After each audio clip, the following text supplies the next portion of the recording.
আজকে রিসেন্ট ঘটনা, সরকার আমাদের গরুর গোশত খেতে দেবে না, খুবই আনন্দের বিষয়। কিন্তু আজকে রেজিনগর চেকপোস্টে একটি বড় লরি ভর্তি গরুর গোশত প্যাকেটিং করে বাইরের রাষ্ট্রে সাপ্লাই করার জন্য, এক্সপোর্ট করার জন্য তারা নিয়ে যাচ্ছিল।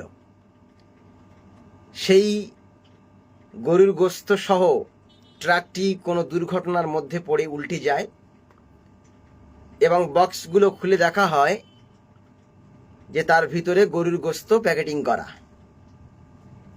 তাহলে চিন্তা করুন, যারা অমুসলিম ভাই বোন আছেন আমার ফেসবুকে, চিন্তা করুন, মুসলমানদেরকে খেতে দিলে হবে না, সরকার একটা জাতির খাবার নিয়ে অন্য দেশে পাঠাবে, তাতে করে কিছু টাকা ইনকাম করবে।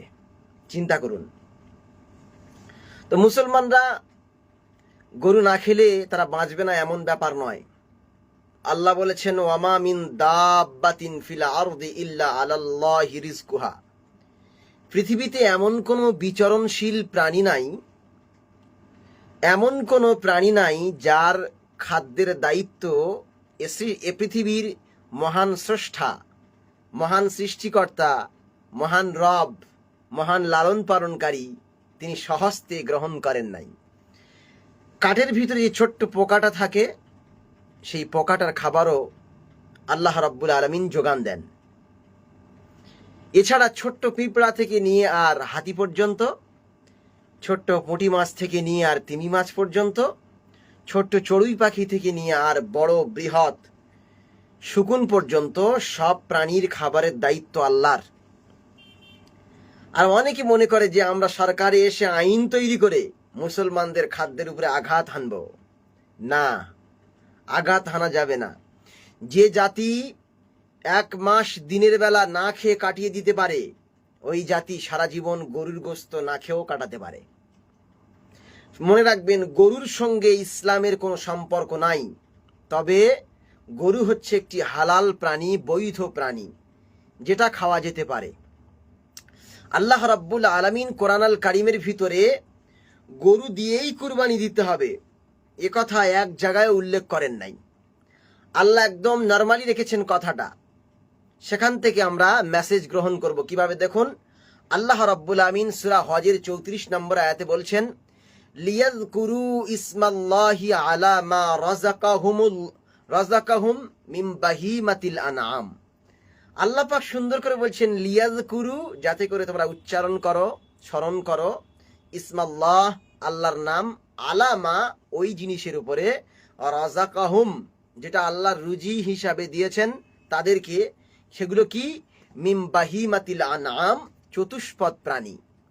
এই বাহিমাতুল আনআম চতুষ্পদ প্রাণী বলেছেন আল্লাহ। এই চতুষ্পদ প্রাণীর ভিতরে মুফাসসির আলাইহি রহমা এখানে ব্যাখ্যায় লিখেছেন 6টি প্রাণী। সেটা হচ্ছে, 1 নম্বর হলো উট, যেটা মরুভূমিতে মানে জন্ম নেয় বা তৈরি হয়। 2 নম্বর মহিষ, 3 নম্বর গরু, 4 নম্বর ছাগল, 5 নম্বর ভেড়া, 6 নম্বর দুম্বা। আল্লাহ অপশনাল দিয়েছেন। আল্লাহ একটা না পারলে আরেকটা দিয়ে সেটাকে পরিপূর্ণ করেছেন। কারণ ইসলাম হচ্ছে সহজ সরল একটি ধর্ম, একটি জীবন ব্যবস্থা, যেখানে এমন কোনো বিধান নাই যে মানুষের কষ্টসাধ্য। আল্লাহ বলছে, শোনো, যদি পানি না পাও তাহলে তায়াম্মাম করে নামাজ পড়ে নাও। আল্লাহ বলছে, যদি দাঁড়িয়ে নামাজ পড়তে না পারো তাহলে বসে নামাজ পড়ো, বসে যদি না পড়ো শুয়ে নামাজ পড়ো। আল্লাহ বলছেন, শোনো, রোজা রাখতে পারলে রোজা রাখো, রোজা না রাখতে পারলে কাফফারা প্রদান করো, ফিদিয়া দাও। তো আল্লাহ প্রত্যেকটা জিনিসের একটাতে না পারলে আর একটার ব্যবস্থা করেছেন। কারণ আদ-দীন ও ইসরুন, ইসলাম নামীয় জীবন ব্যবস্থা হচ্ছে সহজ। তো গরু যদি সরকার নিষেধ করে, নিষেধাজ্ঞা জারি করে, তাহলে আমরা গরু দিয়ে কুরবানি করব না, গরু বয়কট করলাম। আমরা প্রয়োজনে উট কিনব, সেটা আজকের দিনে অনেক কঠিন। মহিষ কিনব, সেটাও কঠিন হতে পারে। ছাগল কিনবো, এই ছাগল দিয়ে আমরা কুরবানি করব, ভেড়া দিয়ে করব, দুম্বা দিয়ে করব, যেটা আমার সহজ সেটা দিয়ে কুরবানি আদায় করব। এটা আমরা স্পষ্টভাবে বুঝিয়ে দেওয়ার চেষ্টা করি যে গরু নিয়ে অত মাতামাতি নেই। এই 6টি প্রাণীর ভিতরে যদি কোনো প্রাণী আপনার কাছে সহজ হয়, সহজলভ্য হয়, তাহলে সেটাকে খরিদ করুন আর কুরবানি আদায় করুন, সমস্যা নাই। এইবার আর একটা গুরুত্বপূর্ণ কথা বলবো, এই কথাটা শুনে শেয়ার করবেন অথবা অনলাইনে লিখবেন। বিভিন্ন পশু পালনকারীরা যারা ঘোষ নামে পরিচিত, তারা পশু পালন করেন এবং ওই পশু বাজারজাত করেন, বিক্রি করেন, সেগুলোকে আমরা মুসলিম ভাইয়েরা কিনে ফেলি। আজকে তারা স্ট্রাইক করেছে, তারা আন্দোলন শুরু করেছে, পথে নেমে পড়েছে যে আমাদের এত টাকার গরু কেউ বা লোন নিয়ে করেছে, কেউ বা সুদে নিয়ে করেছে, কেউ বা ধারে নিয়ে করেছে, বিভিন্নভাবে সেগুলোকে কি করেছে, সেগুলোকে তারা মানে স্টক করেছে। তারপর বিক্রির সময় এসেছে, হঠাৎ করে সরকার আইন জারি করেছে যে গরু কুরবানি হবে না। গরু যদি কুরবানি না হয় তাহলে তো ওরা বিক্রি করতে পারবে না। তো তারা যা আন্দোলন করেছে সেক্ষেত্রে সরকার বুঝতে পেরেছে যে এতে আমার বহুত ভোট কাটবে, বহুত যখন ভোট কাটবে এর একটা হালাহিস্তি করা দরকার। তো সরকার হয়তো আমাদের কুরবানি ঈদের আগে একটা আইন আবার জারি করতে পারে, সার্কুলেশন জারি করতে পারে এবং বলতে পারে যে এবছরের জন্য কুরবানি ছাড়, যে যতটা পারেন গরু কিনে কুরবানি করে নিন। যদিও সরকার আমাদের ছাড় দেয়, তারপরেও কিন্তু আমরা গরু কিনবো না। মুসলমান খুব জেদি জাতি, না তা না, গরু কিনবো না। যার সঙ্গে দেখা হবে কুরবানি করার জন্য জিজ্ঞাসা করলে প্রথম কথা হবে আসসালামু আলাইকুম, এবছর গরু কিনবো না। আবার অন্যজনের সঙ্গে দেখা হবে আসসালামু আলাইকুম, গরু কিনবো না এবছর। আবার অন্যজনের সঙ্গে দেখা হবে আসসালামু আলাইকুম, এবছর গরু দিয়ে কুরবানি করবো না। ওয়ালাইকুম আসসালাম, এবছর গরু কিনছি না। এই কথা যেন প্রত্যেক মুসলমান অপর মুসলমানকে সালাম দেওয়ার পরেই বলে দেয়। কারণ আমরা চাই না যে গরু কিনে এনে সেই গরু জবাই করে আমরা আইনের আওতায় পড়ে আমরা জেল খাটতে চাই না এবং আমরা 1000 টাকা ফাইন দিতে চাই না। কারণ আমাদের অন্য অপশন আছে, আমরা পারলে ছাগল দিয়ে কুরবানি দেবো ইনশাআল্লাহ। তো মনে রাখবেন, গরু কেনার কথা সরকার বললেও আমরা গরু কিনবো না। ধরো গরু সবাই কিনে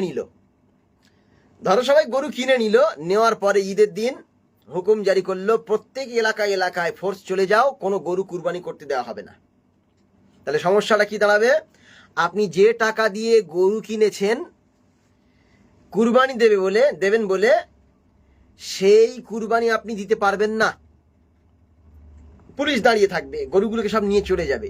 মাঝখান থেকে আপনার অর্থনৈতিক যে স্বাবলম্বী আপনি ছিলেন, টাকাটা ছিল যে আপনার কাছে, সেটা অন্যের হাতে চলে গিয়েছে, কুরবানিও হলো না, টাকাটাও আপনি পেলেন না। ওতে করে আমার মনে হয় ছাগল দিয়ে কুরবানি দেওয়াটা খুবই ভালো। ছাগল দিয়ে কুরবানি করলে অতটা সমস্যা হবে না। এবং যে নোটিশ জারি হয়েছে সেই নোটিশের ভিতরে ছাগলের কথা, খাসির কথা উল্লেখ নেই। এইবার আসুন, আমরা সবাই জানি যে গরু হচ্ছে একটি ইউজফুল প্রাণী, মানে খুবই উপকারী প্রাণী, খুবই উপকারী প্রাণী। সরকার মনে করেছিল মুসলমানদের শুধু খাওয়া বন্ধ করে দেব, কিন্তু না, মুসলমান খাওয়া বন্ধ করে মুসলমানদেরকে বন্ধ করে রাখা যাবে না। কারণ এই মুসলমানের খাওয়ায় ক্ষতি হলেও বহু মানুষের অর্থনৈতিক ক্ষতি হয়েছে, তাদের জীবিকা যার উপরে তারা নির্ভর করত সেটা তাদের ক্ষতি হয়েছে। দেখুন, যারা খড় বিক্রি করে এবং যারা জাপনা বিক্রি করে বা ভুসি বিক্রি করে, এই দোকানগুলোতে কিন্তু ভাটা পড়বে, তাদের ব্যবসা এবং তাদের রুজিরুটিতে অনেক সমস্যার সৃষ্টি হবে। অনেকে দেখবেন গরু চিকিৎসক বা প্রাণী চিকিৎসক আছে, ডক্টর আছে, তারা যে ভ্যাকসিন ব্যবহার করে বা যে ইনজেকশন বা ইত্যাদি ইত্যাদি যে সমস্ত সামগ্রিক ব্যবহার করেন, সেগুলো কিন্তু ভাটা নামবে। তারপরে এই যে গরু যারা লালন পালন করে, এরা লালন পালন করে কিন্তু দুধ উৎপাদন করে। গোয়ালা দেখবেন সকাল হলে গোয়ালা একটা সাইকেল করে দুদিকে দুটো টিনের বড় বড় বাক্সের মতো ট্যাঙ্কি মতো নিয়ে যায়, ওতে করে দুধ নিয়ে যায়। কেউ তার বাচ্চাকে খাওয়ানোর জন্য, কেউ বৃদ্ধ মানুষকে, কেউ রুগীকে খাওয়ানোর জন্য তাদের কাছ থেকে আমরা হাই প্রোটিন খাবার, 2-in-1 খাবার দুধটা গ্রহণ করি বা কিনে নিই, সেটা কিন্তু কমে যাবে। শুধু একটা গোয়ালা দুধ নেওয়ার জন্য গরু পোষে না। 20,000-30,000 টাকা দিয়ে একটা গরু কিনলো, কিনে তার লালন পালন করে খাইয়ে দাইয়ে মোটা করলো, তরতাজা করলো, হৃষ্টপুষ্ট করলো, করার পরে বকরা ঈদের সময় কিন্তু চড়া দামে বিক্রি করে। একটা গরুর দাম 1 লাখ, 2 লাখ, 3 লাখ পর্যন্ত, এমনকি 8 লাখ, 9 লাখ টাকা। আমি যে হাওড়া জেলায় থাকি, এই হাওড়া জেলার বাঁকড়া এলাকায় গত বছরে সম্ভবত 9 লক্ষ টাকার একটা গরু এসেছিল। চিন্তা করেছেন? তারা 10,000, 20,000, 30,000 টাকা দিয়ে একটা বাচ্চা কিনে আনলো, এনে লালন পালন করে তারা বড় করলো, তার থেকে দুধ নিল, গোবর নিল এবং জৈব সার নিল, সব কিছু নেওয়ার পরে সেই গরুটাকে চড়া দামে বিক্রি করলো। এটা তাদের অর্থনৈতিক স্বাবলম্বী করে তুলবে। এরপরে দেখুন, এই দুধ থেকে তৈরি হয় ঘোল, ঘি, মাখন, পনির। এর থেকে আবার তৈরি হয় মিষ্টি, রসগোল্লা তৈরি হয়, লেডিকেন তৈরি হয়, ল্যাংচা তৈরি হয়। এই সমস্ত কিছুতে অনেক ভাটা পড়বে, মানুষের অনেক অর্থনৈতিক সমস্যার সৃষ্টি হবে। এছাড়া ওই গরুটা যখন একটু বড় হয়ে যায়, যাওয়ার পরে দেখবেন অনেকে গরুর গাড়ি করে। এই কিছুদিন আগে কোনো এক মিশনের পুরোহিত 2টি গরু, তার পিছনে একটা গাড়ি, এই গরুর গাড়িতে করে দেখি চড়ছে। তা গরু যদি দেবতা হয়, তাহলে গরুর ঘাড়ে গাড়ি দিয়ে চাকা টানিয়ে মানুষকে বহন করছে, তাহলে বুঝতে হবে যে গরুর চাইতে মানুষ বড় দেবতা। কি বলেন আপনারা? গরুর চাইতে মানুষ বড় দেবতা, কারণ মানুষকে বয়ে নিয়ে যাচ্ছে একটা গরু। কারণ গরু তো আগে গরুর গাড়ি ছিল, এক জায়গা থেকে অন্য জায়গা ধান বা পাট ইত্যাদি ইত্যাদি মালামাল বহন করতো গরুর গাড়িতে, ঘোড়ার গাড়িতে। তো এখন ইঞ্জিন আবিষ্কার হয়ে, বিভিন্ন গাড়ি আবিষ্কার হয়ে সেই গরুর গাড়িগুলো আস্তে আস্তে কমে গিয়েছে। এখন দেখলাম, কিছুদিন আগে দেখলাম অনলাইনে যে কয়েকজন পুরোহিত বসে আছে আর সামনে 2টো গরুর ঘাড়ে মানে গাড়ি চাপিয়ে দিয়ে টেনে নিয়ে যাচ্ছে। তাহলে ওনারা চড়বেন, অসুবিধা নেই, শুধু খেলে অসুবিধা আছে।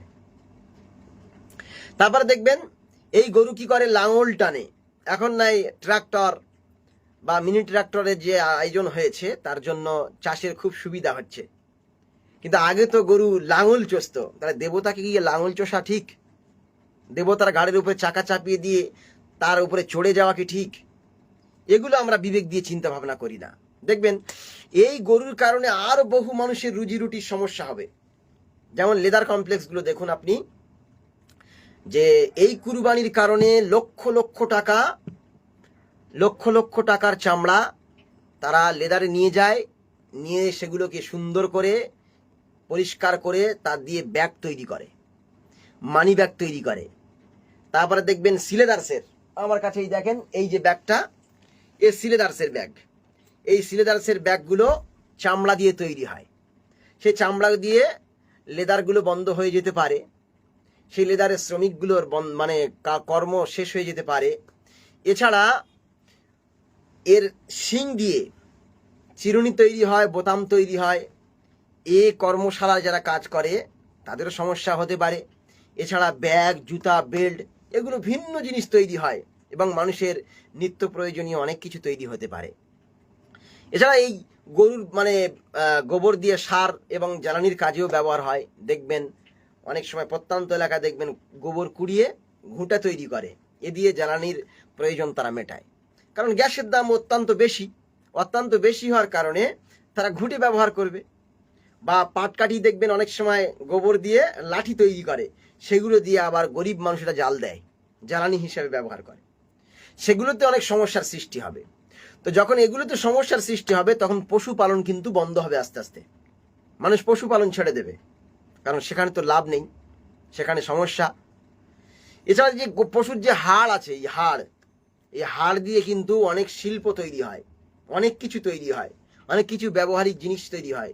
এছাড়া সার তৈরি হয়, অনেক ঔষধ তৈরি হয়, অনেক মেডিসিনস তৈরি হয়। তো এগুলো বন্ধ করে সরকার শুধু মনে করছে যে মুসলমানদের খাবার বন্ধ করেছি। না, মুসলমানরা যদি এগুলো খাবার হিসেবে গ্রহণ না করে তাহলে মুসলমানদের কোনো সমস্যা নাই। এতে করে ভারতবর্ষে প্রায় আমরা মনে করুন যে 15%, প্রায় 85% মানুষ হচ্ছে অন্য ধর্মাবলম্বী, তাদের কিন্তু অনেকটা সমস্যা হবে বলে আমি মনে করি। তো ওই জন্য আমি সকলকে বলবো আমরা যেন গরুর গোস্ত খাওয়া বন্ধ করি এবং গরু দিয়ে কুরবানি করা বন্ধ করি। এছাড়া আরো একটা কথা বলবো, আমি গত কয়েকদিন আগে একটা পোস্ট করেছিলাম। একজন লিখেছিল যে রাস্তায় যদি নামাজ পড়তেই হয় তাহলে মসজিদ রেখে কি দরকার, মসজিদকে বুলডোজার দিয়ে ভেঙে দেওয়া উচিত। তো আমি তার পরিপ্রেক্ষিতে লিখেছিলাম যে রাস্তায় যদি পূজা হয় তাহলে মন্দিরগুলো রাখা কি আপনার যুক্তিতে? তাহলে মন্দিরগুলো ভেঙে দেওয়া উচিত। এই পোস্ট যখন করেছিলাম প্রায় 10,20,000 লোক সেটাকে দেখেছিল, যার কারণে দেখলাম গতকাল সকালবেলা দেখলাম যে আমার এই পোস্টটি রিস্ট্রিকশানে আছে এবং পোস্টটিকে পুরো ফেসবুক থেকে বন্ধ করা হয়েছে আমার ওটা, এবং বলেছে নো অ্যাভেলেবেল ইন ইন্ডিয়া এটা চলবে না। তাহলে চিন্তা করুন যে পুরো নিচে থেকে নিয়ে ওপর পর্যন্ত সব জায়গায় তারা আইন তৈরি করে রেখেছে, আপনাদের কথা বলতে দেবে না। তো ওই জন্য আমরা এগুলোকে যেন বয়কট করি।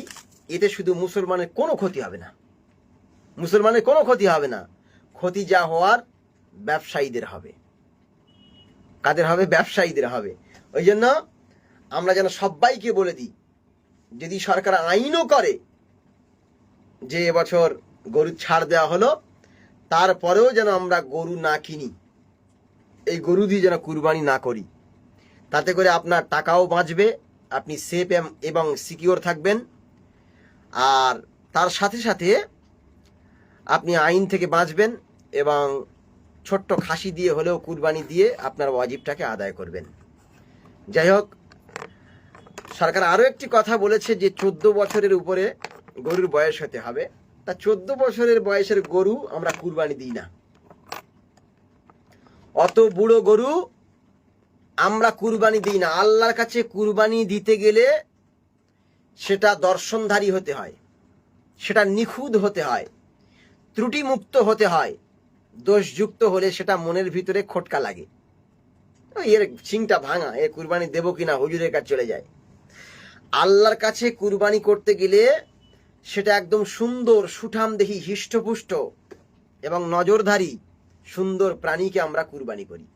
আমরা ওই বলে মারণ ব্যাধিতে আক্রান্ত 14 বছরের পরের একটা গরু এবং সে অসুস্থ বিকলাঙ্গ এমন কোনো প্রাণীকে আমরা কুরবানি দেই না।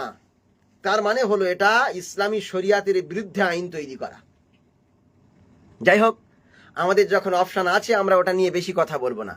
এবার একটা কথা বলবো, যে সব ত্রুটিযুক্ত পশু কুরবানি করা যায় না, তার ভিতর থেকে আমি 4টে পয়েন্ট বলবো, 4টে পয়েন্ট বলবো। তো এটা রাসূলুল্লাহ সাল্লাল্লাহু আলাইহি সাল্লাম বলেছেন, আরবাউন, 4টি প্রাণী, লা তাজুজু ফিল আদাহি। আল্লাহ নবী বলছেন যে 4টি প্রাণী কুরবানি দেওয়া যায় না, মানে দোষযুক্ত। তো সেটা কি? আল আওরাউ আল বাইয়িনু আওয়ারুহা। নবীজি সাল্লাল্লাহু আলাইহি সাল্লাম বলছেন কানা, এতটা কানা যে সে কানা হওয়ার জন্য স্পষ্ট দলিল আছে। কানা হওয়ার জন্য সে স্পষ্ট যে সে কানা, দেখতে পায় না।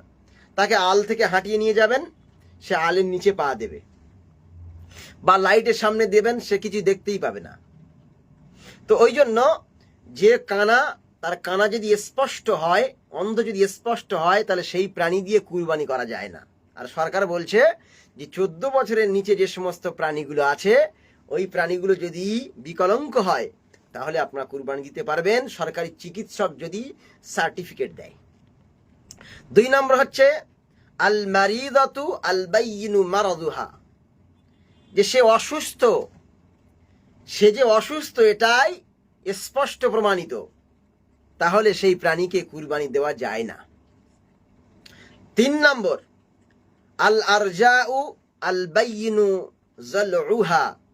রাসূল সাল্লাল্লাহু আলাইহি সাল্লাম বলছেন খোঁড়া, এতটা খোঁড়া যে সে স্পষ্ট খোঁড়া। বাইয়িনু যালউহা, তার হাঁটনির ভিতরে খোঁড়া স্পষ্ট প্রকাশিত, এমন প্রাণীকে কুরবানি দেওয়া যায় না। তারপর 4 নম্বর, ওয়াল কাসীরাতু আল্লাতী লা তানকি। আল্লাহ নবী সাল্লাল্লাহু আলাইহি ওয়াসাল্লাম বলছেন যে এমন প্রাণী যার হাড়ের ভিতরে মজ্জা নেই, মানে মগজ নাই। হাড়ের ভিতরে যে মজ্জা থাকে না, এই মজ্জাটা নাই, মগজটা নাই।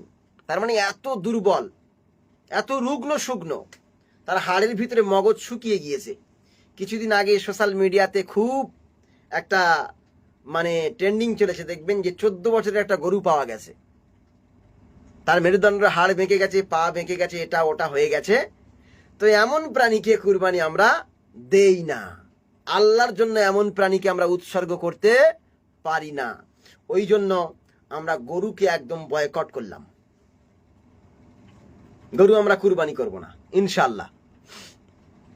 তো আল্লাহ রাব্বুল আমিন যেন আমাদেরকে সঠিকভাবে বুঝে চলার তৌফিক দান করেন।